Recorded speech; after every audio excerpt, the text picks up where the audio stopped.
tangamire nyaya pamberi penyu tongoitora seiri kutanga ngekuti sondora pera hatina kuibata. Nyaya ndeyekutora munda wangu uyanomboudza kuti tukane mari dare taura izvozvo ndi Makoni Laxton achitaurira madondo zvipikai naClayton.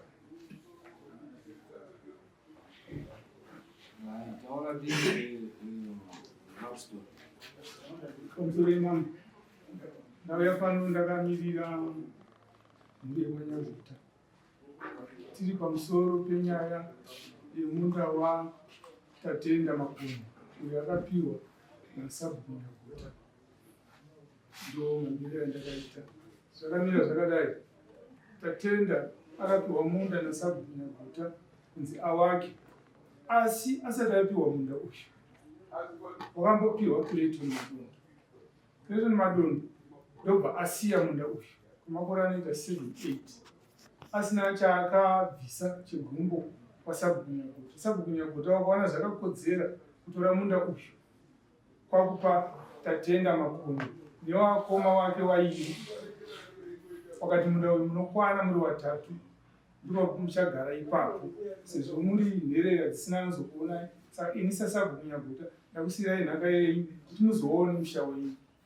Tagara tatenda ndiye akakwanisa kuvaka imba yake pamunda uyu. Ndobva aita musha wake ipapo. Clayton madondo ndobva akazouya adzoka kwaanga ayo papera makore akawanda.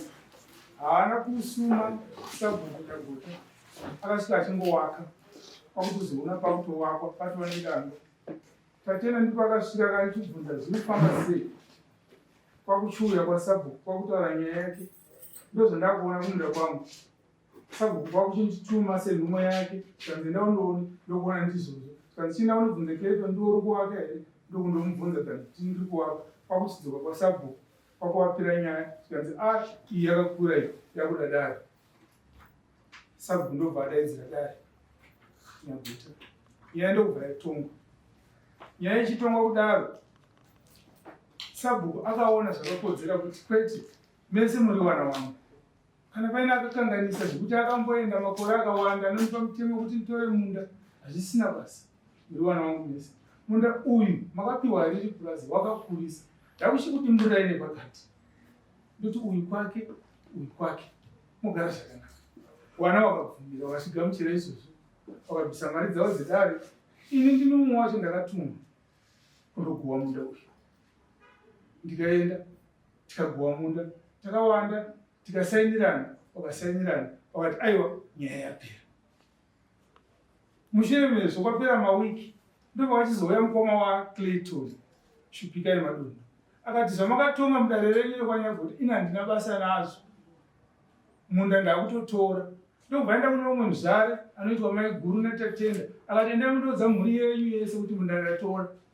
Ndobva enda kuna tatenda ari muno ndobva mutaura kanzi ibva ipapo munda ndatora munda wawangu.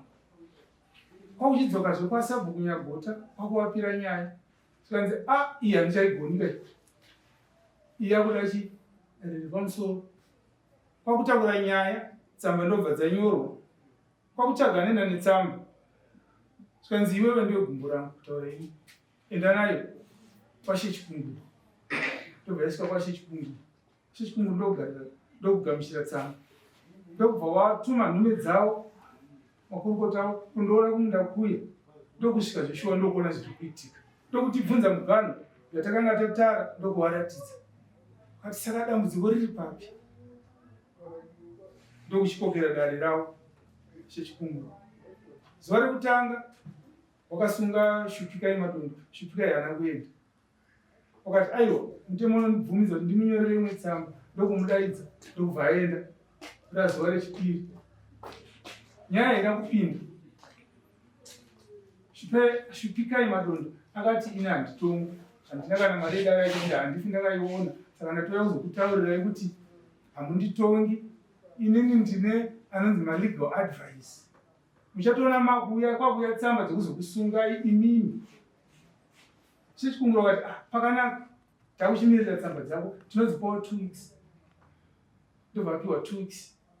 2 weeks dzakapera vachindifonera pane tsamba dzamamboona dzabva kuchero kupi ndati hapana but kana zvakadaro isitakwanisa nyaya yedu kumusoro tiri pakati peipapo baba nyaguta munhu anga kurwara ndobva watanga kurwara zvichisirias ndozvakabva zvidisturb kusvika pakuenda waenda kudaro ndobva tapinda mukrisimasi zvikanzi ko zvino hapana chinofamba tazobva mukrisimasi ishe chikumuripo wakati nyaya yanga kuchiisimudzira kuendesa kwani pamunhu Makoni ndokubva wauya nenyaya yavo ndokuipira ini kwakuzonzi chienda wondopawo statement yako nekubhadhara mari dzedare ndokubva ndauya ndokubva ndabhadhara ini ndauya pano ndakamirira ishe Nyaguta semunhu akaenda ini handisi sabhuku kana kuti handisati ndaasabhuku handisiri sabhuku asi ndiri kupedzisa basa rakasiyiwa nani nababa ndaenda Makoni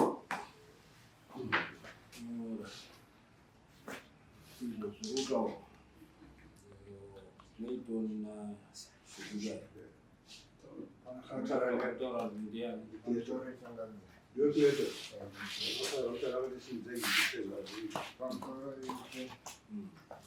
ndakaroora ndikaenda kwasabhuku ndikapiwa munda pekunogara ndikaenda kunoshawa ndinoitawo wanero wangu ndaenda kunoshawa ndisati ndaenda kunoshawa ndikachira foundation ndaunganidza matombo ndaunganidza matombo ndikaenda kunoshawa ndadzoka kunoshawa chibanda ndakaenda kunoshawa ndaiti kudebhe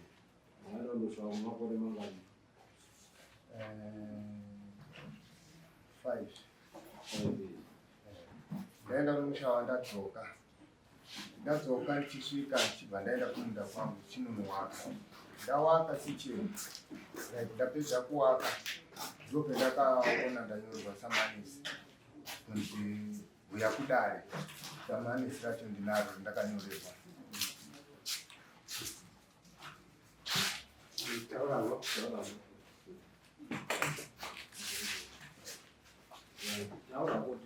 ndanyorerwa samanisi kanzi tiri kuda kudare ukasiya kudare wazvidzadare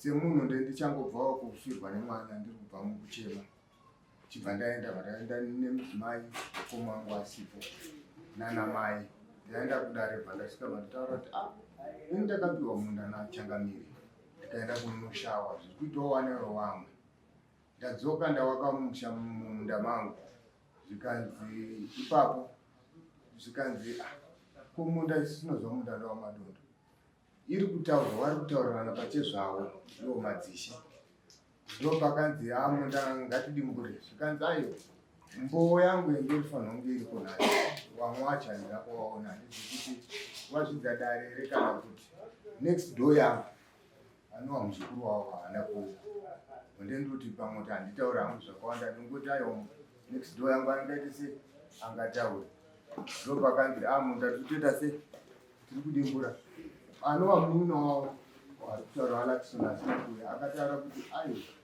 mukuru akanyangadza akaenda kunonogowa munda anova sekuru wangu ngarimukurisaa sabhuku haana akanyangadza sabhuku akanyangadza ani gumbo rasabhuku akanyangadza zvadaro munda urunzi munda ndowamadondo zvino zvaita wese ngatibvisei wedu muzukuru umupe pake sekuru wacho wakaramba ndokuita slogan pamberi nanakisoni padare rasabhuku anogona kutonga ndiani anondiruwa parumwesa vanenge varipo vanonzwa zvadaro dare zvikanzi zvino nhau iri kunetsa ndekuti munda ndewemunhu ngatiomberei dare nhau yazvitonga iyi tataurwa muridzi wemunda dare chibva raomberwa vanhu vakuenda ndatoti ndakumirira mai vanova mai guru wangu kuti mai chandei right ndope ndakadaidzwa nerweseri dare raenda dare raomberwa zvikanzi munda tiri kutonogowa whether you like or not tiri kutonoita se tiri kutonodimbura munda right semwana ndinge nditori kumunda dare rakatondendirikutobva kumunda ndikati zvinondodini ini ndendiri kugara kumunda kwacho zvikanzi menotoita sei chibva ndatobva kumunda ikoko kwandinge ndiri kugara chibva ndaenda kumba kwavabereki ndaenda kumba kwavabereki tagara mukoma wachibva wazouyawo wauya wandibvunza komunin'ina ndowataura ndozvezvakaita zvikanzi aiwa isi tinoziva kuti ndepedu inhaka yatakapiwawo yedu newanin'ina wangu right.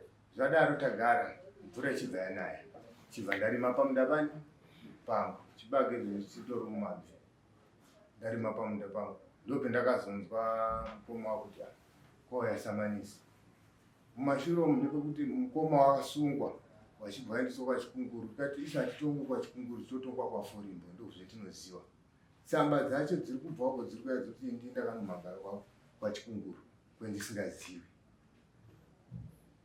tagara ndopetazonzi murudiwa kwamama ndatenda right.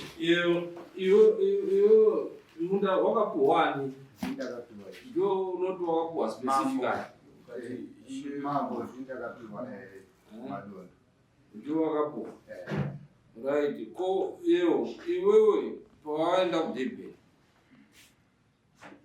wakataurirani kuti uri kuenda kuDurban? mbuya vanobereka baba wangu vanozviziva. Wakataurira ani nekuti apa iwe akupa munda ndiani? Andikwanzaishe handichazivi. Akakupa munda ndiani? Akandipa ndisabhuku. Ndisabhuku. Ndozvati kubvunza kuti iwewe waenda kuDurban wakataurirani? Ndakataurirwa nababa wangu. But iwe baba wako ndiye wakakupa munda? Ipapo handichazivi. Usikuona kuti wapuhwa munda nasabhuku iwe uenda kuDurban hauna kutaura sabhuku kuti ndadii ndakungonoshava handiti munda sabhuku woona kuti munda uyu wandapa munhu waane 7 years usina munhu ari kudii ari kuuriritira inini mafungiro angu izwa kufunga nekuita kwakasiyana. Haungati munhu ari kuba uyu inini ngandibewo handiti unozviita here kuti nekuti wari kuba ngandibewo iwewo baba ane mhosva ndianiba ungazotaura kuti ndakaona wamwe achiba saka ndakabawa vari kurambira kuti hatinomuboba isu iwe wabatwa uri kuba iwe waenda kuDurban vakutaura kwemakore 7 hauna kutaura sabhuku wacho akakupa munda wakutaura ubereki wako wasina kukupa munda. Sabhuku mutemo unoti chii pasi nyaya yeminda unoita itodhidhi here unoita itodhidhi here pindura.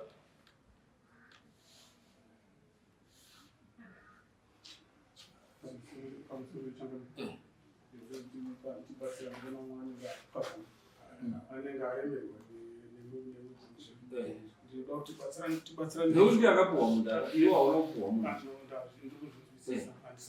unomubatsira chii iye tiri kubvunza munhu akapuhwa munda hatisi kubvunza munhu asina kupuhwa munda nekuti arikura ini ndakapuhwa munda nasabhuku ndopendekutibatsire iye paakati ndakuenda kubasa akataura kuti ndakuende kubasa kunani kunesu isusu na sekuru wedu onyakuti akundopatora pamunda ndipe uyu waitozviziva because wakanga wataura kuti chakaita watoa kuti ndakupatora ndizvo kuti wakati uyu aenda uku haakoni kukasika kudzoka saka ndakubvunze chikonzero wakagowa munda nenhau yokuti chii wakaona pasina munda pasina munda piori chikonzero chaataura kuti wakandozoona kuti pagarisa pasina chii pasina munhu pamusoro imomo chikonzero chekuti wamhanyire kutora minda iyi toti kune wamwe wakaikasana chiduku wari kupinda minda iyoyo kwainzi kumafuro saka kuna ana chiduku wari kudini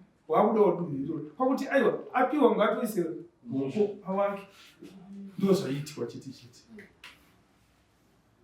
mutemo wehurumende unotaura kuti kana munhu akapedza 3 years asina kuwaka nekuti hapana title deed ndo zvichinzi maruzevha hapana title deed. Ndosaka nemaresettlement uri kuona vanhu vasi kupuhwa matitle deed vachipuhwa mapemiti. Zvangofanana nekuruzevha vanhu vari kupuhwa mapemiti kuita kuti hurumende yakazviona kuti right pakagara pasina munhu ari kupashandisa. After 3 years sabhu wane kodzero yekupa munhu anoda kupashandisa panzvimbo ipapo.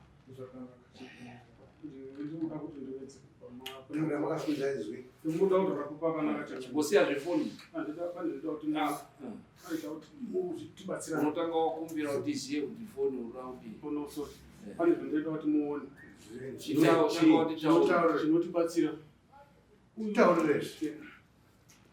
tasendichitaura pamusoro ichangamira uyu mwana akazopiwa apa zvekuti andogara pamunda pamba paaigara pawabereki wake baba nasekuru wake nambuya ndonguva ine musha wakatoshaika akanga akawaka pamba apa muri kuona pane kamba kakabviswa marata hapana munhu kwemakore akawanda kupfuura 7 dzemurira dzandogara munin'ina wangu kusango. Uyu paakafona achiti ndaakudzoka umwe munin'ina wake mukoma wake ngapiwa next door yeuyu ndiye akandoti akuya kunenge kunogarika mai wake ndo wakandobhadhara mari kuna sekuru wangu wakati ai uyu ngaachibvise pamba pasekuru apo achindepi achiende uku panova pamba pemuri kuona apa patorina munhu kwemakore anopfuura 7 rasango urikutaura pamushabani ndepasekuru wemukomana akapiwa munda ndatiurikutaura ndepani paunotanza kumushaba ndepasekuru wenguyu akandopiwa watatenda akandopiwa munda anonzani Makoni ndipa Makoni ka anonzani pesi nime kile kumakoni Pastor Laxton ngikutaura zita rapi aferi kuti matsokanya yasaka yakwenda musiporo kana yadaro ndipa Laxton saka isusu hatisi kutaura nemusha uyu waLaxton hatisi kutaura nemusha wani waLaxton ndazvirikutaura isusu nepakakapuhwa uyu asipo apedza 7 years asipo ndo sabhuku ndokunodii andikati yandijekera kana yadaro inini ndakadara ndakamunyirira munenge wakuita tafunga pamuchete ini ndeitwa zvipika yamaponi ndinogara kwasabhuku nyagota anova sabhuku nyagota vari kuno wakagara pa ndo sabhuku nyagota tichitongwa kunasadunhu ichiforimbo Makoni ndo mubhuku matinogara isusu tichiuya kundogara kwaMakoni kwatiri kugara isusu takatevera tete vedu vangu vakarorwa naShenda Pfunya ndo zvakakonzera kuti isu tigarewo. So tagara isusu kwaMakoni takapiwa pekundogara isusu naSabhuku. Sabhuku akati ona iwewe wana waroora mutemo unoti anenge aroora ano achipiwa pekugara naSabhuku. Saka iwe zvawaroora chienda undopiwa pekuita sepekugara. Mugura ratakandopiwa isusu lakire takandopiwa minda ndo mugura maisiri mwana sekuru wana hanzvadzi yemukadzi waShenda Pfunya Makoni. Ndo metakandopiwa pepapo zvikanzi iwe enda undopiwa kuti unokwana iwe nemhuri yako. Ndo pakandopiwa munin'ina wangu pekugara. Aenda kundoshava munin'ina wangu atiudza kuti kuenda kushava. Akasvika kuti dambudziko kuti akasvika kundorwara nesofo. Waizviziva kuti ane dambudziko tisongwa remumba mani meari zvekuti akati dambudziko renguva yakareba akatozodzoka kuno mwana arwara akasvika akashaika nesofo. Tagara isusu paya munin'ina asvika tomutaura kuti munin'ina unopamba pababa namai ako pane makondiwa mairi. Haukwani ende hauna kodzero ngori pano kozi ungu wakapiwa pekuti ugare naSabhuku. Pano uya tapatsira dambudziko munin'ina mwana wako afa iso kumunda kwako ndokuonerera kuita sei yekundogara. Mukoma ini ndikurwara handina simba. Ndididi tikataiwa tokubatsira uende panzvimbo pani pako because apa kana ukauya ukagara panapa kwenguva yakareba uchatora futi nguva kuti uzosimuke panapa. Saka ibva wagara waenda kunzvimbo kwani kwako ndokusimuka kwaita kuenda kumunda. Uyu asimuka kuenda kumunda saka chitsva chauri kutaura chiko ndozvaataura uyu. Tikamubvunza kuti iwewe uchienda kuDurban wakataurira ani pamusoro ichangamira ndinotenderana nemi kuti hana wakataurira saka zvakana inzwa muchinda tirikutaura kuti mutemo kana munhu akaenda asakataura kuna Sabhuku ivhiri kutaura muenzi akauya asakataura kuna Sabhuku pakaitwa armed robbery anondonzi naiye anga ari ndozvinoita kana akakutaura iwe samukoma iwe kana usina kutitora kuenda kuna Sabhuku ndiwo akakanganisa. Ngatikutaurira maprinciples ari very clear. Saka ushaya chauri kuagiriwa kuchidzorora nyaya imwe yataura ipapo ndajekerwa napo pamasanano ndapanzwisisa todzoka panyaya uyenge kutaura kunzi munda waSabhuku akazotingatigadzisa ngatipini mitsekinoitwa neuyu neuyu tichibva tagara sabhuku nyangota wakanga waripo vano wakazofa mazuva apera wakataura padare tazviona mistake inoitikapo vana muri vana vangu mese endai mundobvise uyu mwana tatenda wamaisapa mumupe pamwe nekuti uyu adzoka panzvimbo pake chipai tarita sidzi nzvimbo dzichingo dzekuti agare ndo pakachisimuka uyu achichiita serogani pai padare sabhuku wakanga warimo wakatoitiresa zvakataura handipedzi zuva rese uchidzokorwa zvimwe zvimwe sabhuku pawakaenda akatonga akati chii sabhuku ini kuti ndakapapfungwa chida kuona pfungwa dzavo ndikati baba zvanga zvakabvira kuti kudii wana wenyama tadii kutsaga pamakakura tiwane hwani wavo watinoise pavo sabhuku akasimudza rwakakati handichisina makura ini ivo munda wawakapiwa iwoyo sabhuku aiwapo akataura kuti munda uyu unokwana vanhu 3 takaumezha ukabuditsa 6 hectares saka pa 6 hectares chiverengai 300 modimbura nepakati vanokwana nekuti munda wemwe uno vanhu 3 saka vanokwana chii chakaipa nhasi ndo zvitakaita sabhuku nyangota ngatirimbo padare baba wakati izvo endei mundogwe pamwe pano musati muvana vaende panzvimbo hwari achaitiba mupei pamwe pandima tipe mudiku yasati arorwa haana mukadzi but iwewe pane munhu awaka handiti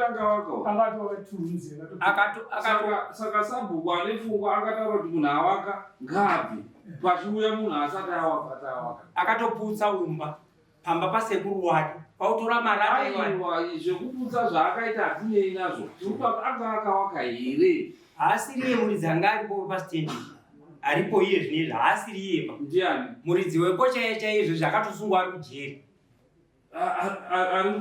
muridzi ari kutomirirwa asipo ari kuwaka ndiani ari kutowaka ipapo munin'ini akandowaka pamba pomunhu zvekuti dai munhu isusu tiri kutaura uyu ari kuwaka wega chii pane munhu anga ari kuwaka nekuti pane munhu ari kuwaka asati auya pane munhu anga ari kuwaka ipapo aiye anga asati awaka akanga angopiwa nzvimbo sekuti uyu akanga abuda asi kuziva zvaari kuita asati aita zvaari kuita ini sekuziva kwangu wana ndiri muzvare ndiri kumiririrawo wana iwawo wese semubanzwira andakaita dare musuwa rakatongwa naro rakataurwa kunzi endai mundodimburisa newaiwairi munda ndakaenda pawanhu 3 asi zvino chipai wanhu wavo wari wairi nokuti wamwe wacho havasati wadini waapo waninine wangu wakoma wauyu saka chiendai mundodimburisa neiye imadondo neuyu wari wairi wachikwani wari wairi uchibva wanaundodimbura ini ndikabvunzawo mubvunzo wekuti nhai baba izvo maakuchimiririra mwana iye zvinezvi adzoka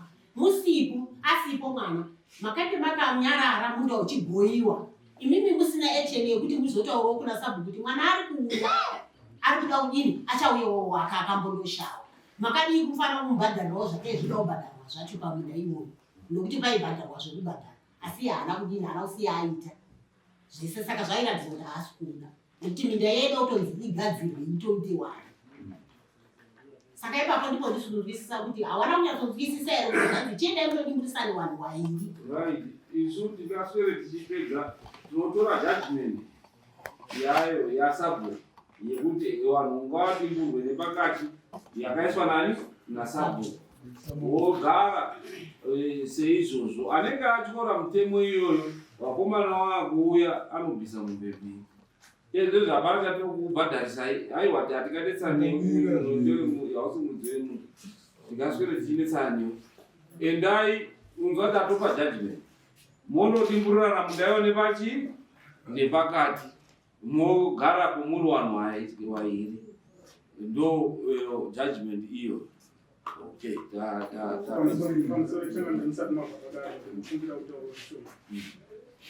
tidzoke mumashure zvishomachangamiri mushure makauya imi kukochangamiri makatsanangura zvakakwana kuti munhu engapiwa ngawe apiwa munda musasape unhu pamusoro paizvozvo tiriko mukandisimudzai mukati wemadondo makatisimudza tiri 3 ini namutenga narocha tiri 3 takagara padare rekwadaidzwa rasheti inzwa iwe mukatsanangura kani tinoramba tidzoka kumashure muningi wako kwakaenda 7 years asina kuwaka asina kutora sabhuku ndokuita decision yekuti pano ipapo ngapapurwa munhu nekuti iwewe hapana munhu akaenda kuna sabhuku ndokupa decision. Sabhuku ndo adzoka akati okay chindoshayanai aona kuti decision yaakapa semunhu akaona kuti chindorigaraipo murwai wese wana wa sabhuku. Saka sabhuku akapa munda pekutanga baba akatonga aramba sabhuku aramba sabhuku decision yakazobata sabhuku yanga iye kutogadzirisawo uyo asi takamubvunza zvakanaka kuti towakanzodzoka waona pamuti akaita munhu wakabvunza here kuna sabhuku iye haana kubvunza nekuda kwekuti anga asina kuoneka futi aibva adzoka aibva andosvika aibva andobudire tanga hondo. So decision yasabhuku tatopedza mapurisa nyaya pachena. Sabhuku akapa kuti akanga akaenda haana kana paakataura kuna sabhuku ndokudzoka haana kundotaura kuti kuna sabhuku. Saka sabhuku nekukuoza kuti wana wangu ndobva tichindodimburira nachi panzvimbo ipapo nekuti munhu umwe anoita 3 hectares chindokwana ipa. Saka decision yasabhuku ndiyo dare rinoiri yatachi uphold. Saka anoenda kundoshupa umwe munhu tataura isusu kuti ane wakomana wangu akuuya anobhadhara dare mombe 2 nekuti anenge asina kunzwa mutongo watadii nekuti hamusi kuteerera masabhuku kumanzvimbo munozviita panikaone title deed. After 3 years sabhuku ane mvumo pamutemo wehurumende kuti ape mundayo kune umwe munhu ari kuda kuushandisa. Saka tapedza dare rechiki tapedza